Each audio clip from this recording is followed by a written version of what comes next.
तक तो आप बताए नहीं चाय बेचते थे, तो कौन स्टेशन पर चाय बेचते थे उसका भी तो नाम बताइए।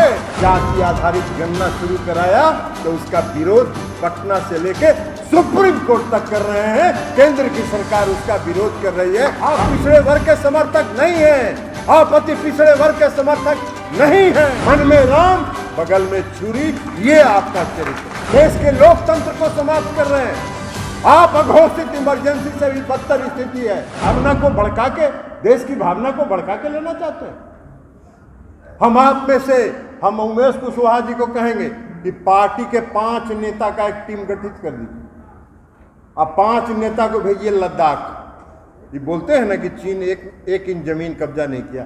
5 नेता चुनिए और 5 को भेजिए लद्दाख। अनिता अशोक चौधरी जी को कहेंगे कि आप ही इंतजाम करिए, 5 आदमी को भेजिए वहां, और 5 आदमी वहां से देख के आइए।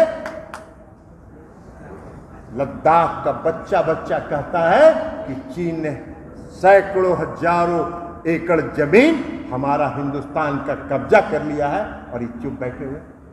ये देश का सम्मान बढ़ा रहे हैं। ऐसा सम्मान तो बढ़ाने वाला आज तक कोई मिला ही नहीं। चुनाव आएगा तो कहेंगे कि हम पिछड़ा है, कहीं जाएंगे तो कहेंगे हम अति पिछड़ा है। अरे भाई, कहीं कभी बोलेंगे कि हम चाय बेच रहे थे। अरे आज तक तो आप बताए नहीं चाय बेचते थे, तो कौन स्टेशन पर चाय बेचते थे उसका भी तो नाम बताइए। तो चुनाव आएगा तो ओबीसी कार्ड खेलेंगे, ईबीसी कार्ड खेलेंगे। कभी हो जाएंगे पिछड़ा, कभी हो जाएंगे अति पिछड़ा, कभी हो जाएंगे चाय बेचने वाला, कभी हो जाएंगे कुछ। और जब बिहार में माननीय मुख्यमंत्री जी ने जाति आधारित गणना शुरू कराया तो उसका विरोध पटना से लेके सुप्रीम कोर्ट तक कर रहे हैं। केंद्र की सरकार उसका विरोध कर रही है। आप पिछड़ा विरोधी हैं। आप कौन सा पिछड़ा समर्थक है? आप पिछड़ा समर्थक नहीं है। आप पिछड़े वर्ग के समर्थक नहीं हैं। आप अति पिछड़े वर्ग के समर्थक नहीं हैं। उनकी भावना को भड़का के सिर्फ वोट लेने के लिए आप राजनीति करते हैं। भावना भड़काने के लिए आप बात करते हैं। मन में राम बगल में छुरी, ये आपका चरित्र है। मुंह में राम बगल में छुरी, मुंह में राम बगल में छुरी, ये आपका चरित्र है। क्या आप बात कर रहे हैं? कहां आपको अधिकार है? इस देश की जनता सब जान गई। अभी दिल्ली में एक टेम्पो वाले से पूछा हमने एक ऑटो वाला जो होता है ना, ऑटो वाला से, बिहारी का था। हमने पूछा कि हाल है दिल्ली में? मोदी जी के कहा कि सर कुछ बोले की जरूरत नहीं है, जे बोला है वह तुरंत तिहाड़ भेज दे है, इसलिए अभी कुछ नहीं बोलना है, चुनाव में बता देना है इसको, चुनाव में इसको बताना है, अखनी कुछ नहीं बोलना है।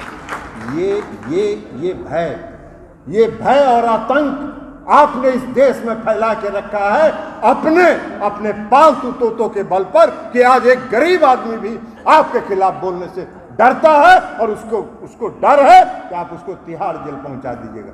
ये शासन कर रहे हैं, अधिनायकवाद की तरफ इस देश को ले जा रहे हैं, देश के लोकतंत्र को समाप्त कर रहे हैं। आप अघोषित इमरजेंसी से भी बदतर स्थिति है, और आप बात कर रहे हैं। अगर साहस है, और आप हम आज इस किसान प्रकोष्ठ की सम्मेलन से मांग करते हैं कि अगर प्रधानमंत्री जी अगर पिछड़े वर्ग के हितैषी हैं, अगर अति पिछड़े वर्ग की हितैषी है, तो देश भर में जातीय जनगणना कराने का ऐलान करिए।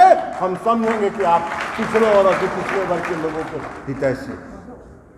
मुख्यमंत्री जी तो आर्थिक आधार पर भी गणना कर रहे हैं। हर समाज में, हर तबके के लोग हैं, हर समाज के लोग हैं, उच्च जाति में भी लोग हैं जो आर्थिक रूप से पिछड़े हैं। मुख्यमंत्री जी जो बिहार में गणना करा रहे हैं, आर्थिक रूप से भी पिछड़ों को भी गणना करा रहे हैं, ताकि उनकी नीयत बहुत साफ है। उनकी नीयत साफ है। उनका शुरू से नारा रहा है न्याय के साथ विकास, और न्याय के साथ विकास का मतलब है कि समाज के हर तबके के साथ अगर कोई काम करना है, उसके उत्थान के लिए काम करना है, तो नीति बनानी होगी। और इसलिए मुख्यमंत्री जी आर्थिक रूप से पिछड़े लोगों की भी गणना करा रहे हैं, ताकि उनकी भी जानकारी मिले और उनको भी आगे बढ़ाने के लिए, उनके उत्थान के लिए भी योजना बनाई जा सके।